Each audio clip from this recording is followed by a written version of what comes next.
H1B visa को लेकर US में एक ऐसा माहौल बन गया है जिसमें सच्चाई से ज्यादा अफवाहें घूम रही हैं। कभी कहा जाता है कि H1B वर्कर्स सस्ते होते हैं, कभी कहा जाता है कि इनके कोई अधिकार नहीं होते, और कभी ये मान लिया जाता है कि ये लोग बसने के इरादे से ही अमेरिका आते हैं। लेकिन जब नियमों को ध्यान से पढ़ा जाए तो तस्वीर बिल्कुल अलग दिखती है। इस वीडियो में आज हम 5 सबसे बड़ी गलतफहमियों को आसान सी भाषा में समझने वाले हैं, जिनका सीधा असर इंडियन प्रोफेशनल्स पर पड़ता है, और साथ ही ये भी जानेंगे कि असल कानून क्या कहता है। तो इसके साथ ही हम ये भी कवर करेंगे कि H1B वर्कर्स को लेकर चीप लेबर वाली सोच कितनी गलत है। क्या सच में इनके कोई राइट्स नहीं होते? सरकार इस वीजा को कैसे मॉनिटर करती है? H1B पर आने वाले लोग कितने एक्सपीरियंस्ड होते हैं, और क्या ये वीजा परमानेंट सेटलमेंट के लिए ही होता है या नहीं? तो चलिए फिर जल्दी से वीडियो को स्टार्ट करते हैं। हाय, मेरा नाम है वर्षा दुबे और आप मुझे देख रहे हैं एनबीटी टेक एड पर। सबसे पहली अफवाह यही है कि H1B वर्कर को हायर करना कंपनियों के लिए सस्ता पड़ता है।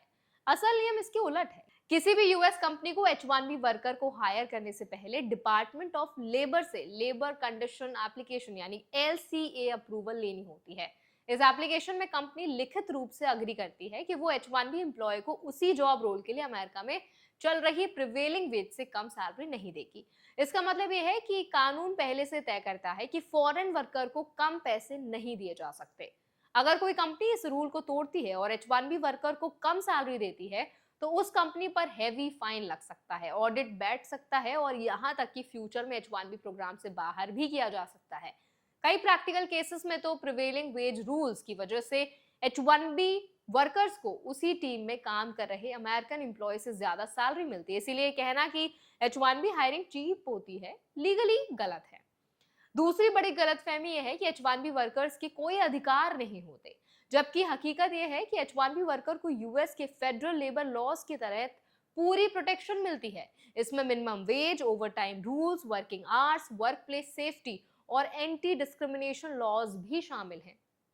कोई कंपनी सिर्फ इस वजह से H1B एम्प्लॉय का शोषण नहीं कर सकती कि उसका वीजा एम्प्लॉयर से जुड़ा हुआ है। कानून ये भी कहता है कि H1B वर्कर्स किसी एक एम्प्लॉयर से हमेशा के लिए बंधे हुए नहीं होते। इसे H1B पोर्टेबिलिटी कहा जाता है। इसका मतलब है कि अगर कोई वर्कर कंपनी बदलना चाहता है, तो नई company H1B transfer petition file करके उससे हायर कर सकती है, और वर्कर नई पिटिशन फाइल होते ही काम शुरू कर सकता है। अगर एम्प्लॉयर रूल्स तोड़ता है तो वर्कर के पास लीगल रेमेडीज मौजूद होती हैं। तीसरी अफवाह ये फैलाई जाती है कि H1B प्रोग्राम पर कोई निगरानी नहीं होती, जबकि रियलिटी ये है कि H1B शायद सबसे ज्यादा रेगुलेटेड वीजा प्रोग्राम में से एक है। इस प्रोग्राम को USCIS, डिपार्टमेंट ऑफ लेबर और डिपार्टमेंट ऑफ होमलैंड सिक्योरिटी लगातार मॉनिटर करते हैं। कंपनीज को ऑडिट, कंप्लायंस रिव्यूज और साइट विजिट्स की अनुमति देनी होती है। कई बार साइट विजिट बिना बताए भी होती है, ताकि ये वेरीफाई किया जा सके कि वर्कर वही काम कर रहा है जिसके लिए वीजा अप्रूव हुआ था। ये मान लेना कि H1B अप्रूव होने के बाद सरकार की नजर हट जाती है, पूरी तरह गलत है। कई केसेस में अप्रूवल के बाद मॉनिटरिंग और भी स्ट्रिक्ट हो जाती है। इसका मकसद मिसयूज रोकना है, ना कि वर्कर को कमजोर बनाना।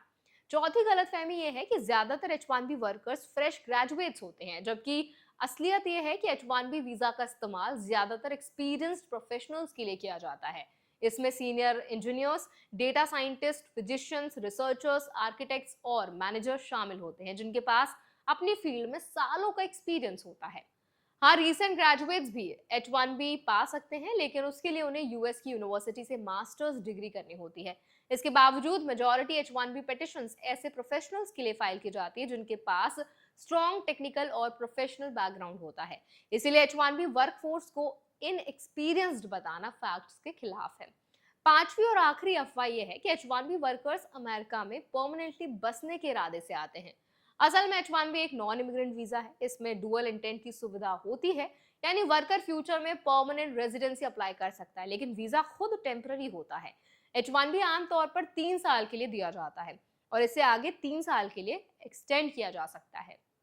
एक्सटेंशन भी ऑटोमेटिक नहीं होता। ज्यादातर केसेस में एक्सटेंशन तभी मिलता है जब ग्रीन कार्ड प्रोसेस शुरू हो चुकी हो। और ये भी एक फैक्ट है कि बहुत से H1B वर्कर्स कुछ समय बाद अमेरिका छोड़कर अपने देश या किसी दूसरे कंट्री में चले जाते हैं। यानी मान लेना कि हर H1B वर्कर बसने ही आता है, ग्राउंड रियलिटी से मेल नहीं खाता। इंडियन प्रोफेशनल्स के लिए टेक अवे बिल्कुल साफ है। H1B वर्कर्स पावरलेस नहीं है, उनके पास लीगल राइट्स हैं, सैलरी प्रोटेक्शन है, एम्प्लॉयर चेंज का ऑप्शन है और गवर्नमेंट ओवरसाइट भी है। जरूरत बस इतनी है कि रूल समझे जाएं, डॉक्यूमेंट सही रखे जाएं और डर की जगह फैक्ट्स पर भरोसा किया जाए।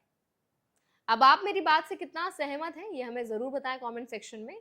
अगर वीडियो आपको अच्छा लगा हो, इंपैक्टफुल लगा हो, कुछ सीखने को मिला हो तो उसको लाइक करें, शेयर करें। ऐसे और भी अपडेट्स के लिए, वीडियोस के लिए, इन्फॉर्मेशन के लिए हमारा चैनल एनबीटी टेक को भी जरूर सब्सक्राइब करें।